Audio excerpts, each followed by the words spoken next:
Hello everyone, હું Mehul sir આપ સૌનું સ્વાગત કરું છું મારી ચેનલ ધ બ્રાઇટર્સમાં. તો આજના વિડીયોની આપણે ડિપ્લોમા સેમેસ્ટરનો સબ્જેક્ટ મોડર્ન ફિઝિક્સ કે જેના જીટીયુ એક્ઝામ માટેના મોસ્ટ આઈએમપી ક્વેશ્ચન જોઈશું.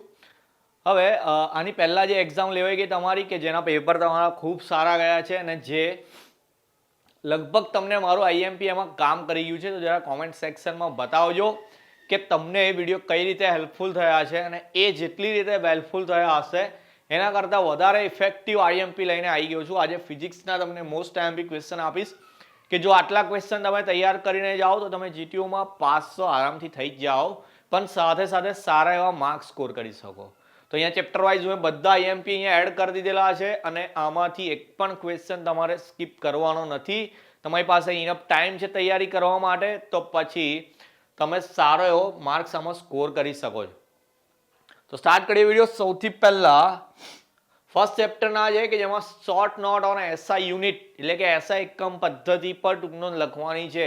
ટૂંકનોંધની અંદર કશું કરવાનું નથી, તમારે ટેબલ ડ્રો કરવાનું છે કે ટેબલની અંદર જે આપણી 7 ફંડામેન્ટલ ક્વોન્ટિટીઝ છે એના નામ લખવાના છે, સાથે સાથે એના યુનિટ પણ લખવાના છે અને એના સિમ્બોલ લખવાના છે. ફોર એન એક્ઝામ્પલ કે પહેલી આપણી જે ફંડામેન્ટલ ક્વોન્ટિટી છે એ છે લેન્થ એટલે કે લંબાઈ, કે જેનો યુનિટ છે આપણો મીટર અને એને આપણે સ્મોલ એમ થી ડિનોટ કરીએ છીએ. તો એ રીતે આપણે જે 7 ફંડામેન્ટલ ક્વોન્ટિટી છે એ બધાના નામ લખવાના છે અને મેં કીધું એમ એ ટેબલ આપણે ડ્રો કરવાનું છે. સેકન્ડ ને થર્ડ ક્વેશ્ચન છે label diagram of vernier calliper and micrometer screw gauge. તો એની અંદર તમારે ખાલી ડાયાગ્રામ ડ્રો કરવાનો છે, આકૃતિ દોરવાની છે, પણ એની અંદર આપણે નામ બી લખવાના છે. ઓકે, મિડ એક્ઝામમાં કદાચ તમે તૈયાર કરી હશે ને આઈ થિંક અત્યારે તો બધાને આવડતી પણ હશે.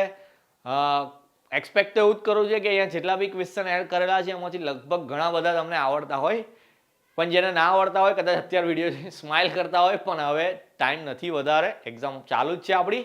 તો જે બી ક્વેશ્ચન અહીંયા કહું છું એને આપણે પાક્કા કરતા જઈશું. ઓકે, ફોર્થ ને ફિફ્થ છે એમાં એરર્સ ઇન્ડિકેટ કરવાની છે. તો એરર્સ ઇન્ડિકેટ કરવાની છે વર્નિયરની અંદર અને માઇક્રોમીટરની અંદર. હવે આજે ચેપ્ટર વાઇઝ આઈએમપી આપું છું એ બધાના આપણે વિડીયો બનાવેલા છે.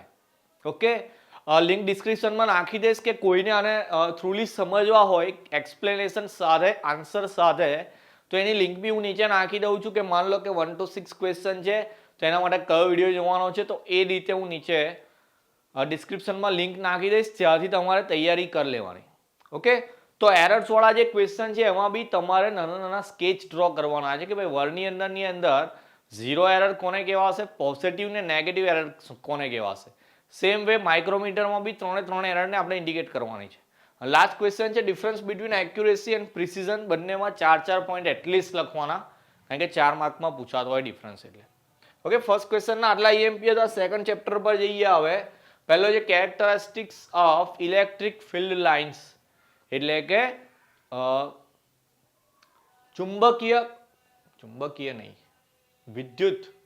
ચુંબકીય લખાઈ ગયું ભાઈ, વિદ્યુત ક્ષેત્ર રેખાઓની લાક્ષણિકતા ઇલેક્ટ્રિક ફિલ્ડ લાઇન્સ.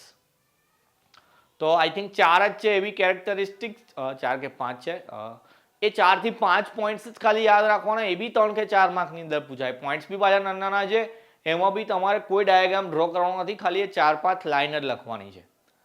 એના ભાઈ જે કુલમ્સ લો એટલે કે કુલમનો નિયમ કે જે બે ચાર્જ વચ્ચે લાગતો હોય એને કુલમનો ઇન્વર્સ સ્ક્વેર લો એવું બી લખીને આવે કોઈક વાર, પણ જો કુલમ એવો શબ્દ દેખાય એટલે આપણે આન્સર આ છાપી દેવાનો છે.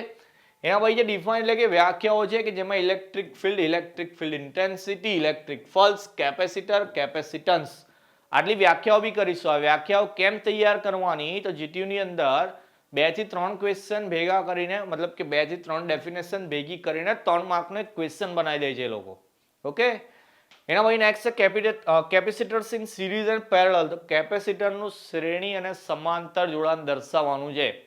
તો જેવી રીતે રેઝિસ્ટરનું શ્રેણી સમાંતર જોડાણ આવે એવું સેમ કેપેસિટરનું બી આવે છે. અને એના પછીનો 11th નંબરનો ક્વેશ્ચન છે પેરેલલ પ્લેટ કેપેસિટન્સ એટલે કે સમાંતર પ્લેટ કેપેસિટર. ઓકે, આટલા ક્વેશ્ચન છે જે ચેપ્ટર નંબર 2 માંથી તૈયાર કરવાના છે. આની બી એક્સપ્લેનેશન વાળી કોઈ વિડીયો હશે એની લિંક આપણે નીચે નાખી દઈશું. આગળ થર્ડ ચેપ્ટરમાંથી જોઈએ તો લોન્ગિટ્યુડનલ એન્ડ ટ્રાન્સવર્સ વેવ્સ, ગુજરાતીમાં લંબગત અને સંગત તરંગો. તો પ્રકાશના અને ધ્વનિના તરંગો આવે છે કે જે લંબગત સંગતમાં આવે છે. લંબગત જે છે સપાટીને લંબ એટલે કે પરપેન્ડિક્યુલર ટ્રાવેલ કરતા હોય, ટ્રાન્સવર્સ જે છે એ એની ડાયરેક્શનમાં ટ્રાવેલ કરતા હોય છે. હવે મે બી એવું એક્સપ્લેન એવું લખાઈને આવે કાં તો ડિફરન્સ બિટવીન એવું આવશે. તો બંને રીતે તમે આન્સર એનો તૈયાર કરીને દેખજો. ડેફિનેશન છે ફરી જેમાં frequency, wavelength, periodic time, amplitude ને વેવ વેલોસિટી, ગુજરાતીમાં આવૃત્તિ, તરંગ લંબાઈ, આવતકાળ, કંપ વિસ્તાર, તરંગનો વેગ. તો આમાં બી ડેફિનેશન જે તૈયાર કરવાની છે. ફરી ડેફિનેશન પૂછાતી હોય છે, એવોઇડ નથી કરવાની. અને relation between frequency, wavelength and velocity, તો આ જે છે રિલેશન લાવવાનો છે કે જેમાં ફોર્મ્યુલા લાવવાની છે V = n લેમ્બડા, કે જેના પરથી તમારા ન્યુમેરિકલ બી આવતા હોય છે ફિઝિક્સની અંદર. તો ફિઝિક્સના પેપરની અંદર દાખલા પૂછાતા હોય છે.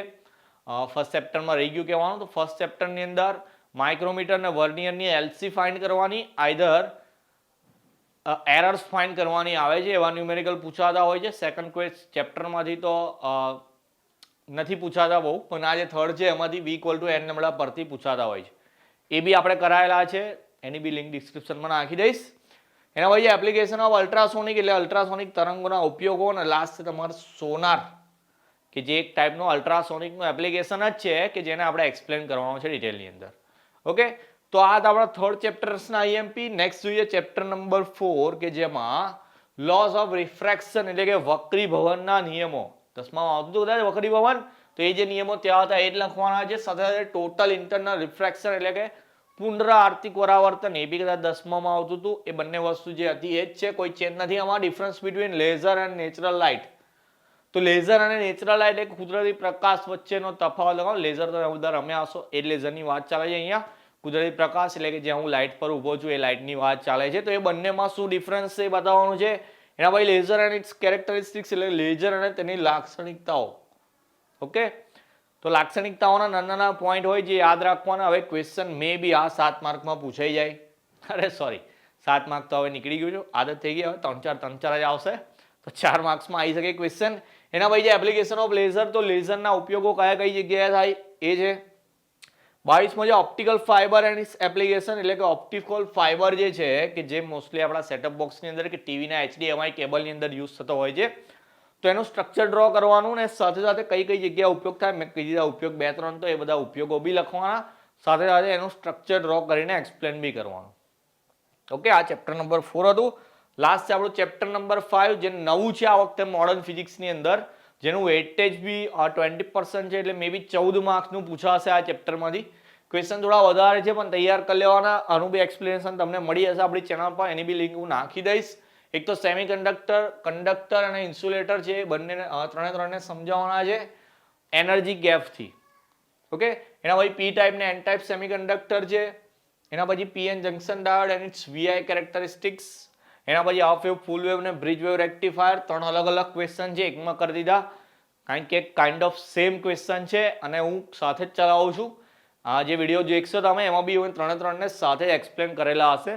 એના પછી ઝેનર ડાયોડ વોલ્ટેજ રેગ્યુલેટર છે, તો ઝેનર ડાયોડનો યુઝ આપણે વોલ્ટેજ રેગ્યુલેટર તરીકે કેવી રીતે કરીએ એ સમજાવવાનું છે એમાં. એના પછી બેઝિક લોજિક ગેટ છે, એમાં AND gate, OR gate, NOT gate, NAND gate ને નોર ગેટ, 5 ગેટ છે બેઝિક, એ યાદ કરી લેવાના. એના પછી ડ મોર્ગન્સના લો છે કે જે 2 લો છે, આ વખતે નવા સિલેબસમાં એડ થયા, તો બંને લો યાદ રાખી લેવાના છે. સહેલા છે બંને લો, એનું સાથે સાથે એનું એક્સપ્રેશન, બુલિયન એક્સપ્રેશન એટલે કે સમીકરણ ગુજરાતીમાં, એ આપણે કરી દેવાનું. 4 માર્ક્સ માટે એટલું ઇનફ છે. ટ્રુથ ટેબલ બી આવે એમાં, પણ 7 માર્કમાં નથી આવવાનો ક્વેશ્ચન, તો એટલું બધું કરવાની જરૂર નથી. 2 લોના સ્ટેટમેન્ટ છે અને એના જે બુલિયન એક્સપ્રેશન સાથે સાથે નાની લોજિક સર્કિટ જે આપી છે એટલી ડ્રો કરતો ઇનફ છે. ટ્રુથ ટેબલ ડ્રો કરવાની જરૂર નથી. ઓકે, ચાલો, તો 30 ક્વેશ્ચન હતા જે આપણે મોડર્ન ફિઝિક્સની અંદર તૈયાર કરવાના છે. આઈ હોપ બધા સારી એવી તૈયારી કરી દેશે. કોઈકને કોઈક જગ્યાએ તકલીફ લાગે તો કોમેન્ટ સેક્શનમાં બતાવજો, અથવા ટેલિગ્રામ પર જઈને મેસેજ કરજો. ટાઈમ છે થોડો ઘણો એક્ઝામ માટે, તો આપણે સારી એવી તૈયારી કરીને ફિઝિક્સમાં સારા એવા માર્ક્સ સ્કોર કરીશું. અને બીજી વાત કે જે MCQની તકલીફ છે, તો તમારી પાસે જો ટેક્સ્ટ બુક હોય તો એના ચેપ્ટરના એન્ડના અંદર તમને MCQ આપેલા હશે, યાદ કરી લેવાના. હું પણ કોશિશ કરી છું કે ટાઈમ છે તો MCQનો વિડીયો તમને પ્રોવાઈડ કરી લઉં, પણ જ્યાં સુધી એ હું કદાચ ના કરું ત્યાં સુધી તમારે આટલી થિયરી અને સાથે સાથે ચેપ્ટરના જે કહું છું એ MCQ તૈયાર કરી લેવાના. ઓકે, જતી રહી. ઓકે, ચાલો, તો બસ આટલી જ વાત હતી. આ જે આઈએમપી છે ખાસ તૈયાર કરવાના છે. બસ બીજું તો કંઈ નહીં. તો મળીએ નેક્સ્ટ વિડીયોમાં. ત્યાં સુધી તમારું ધ્યાન રાખશો. જય હિન્દ, જય ભારત.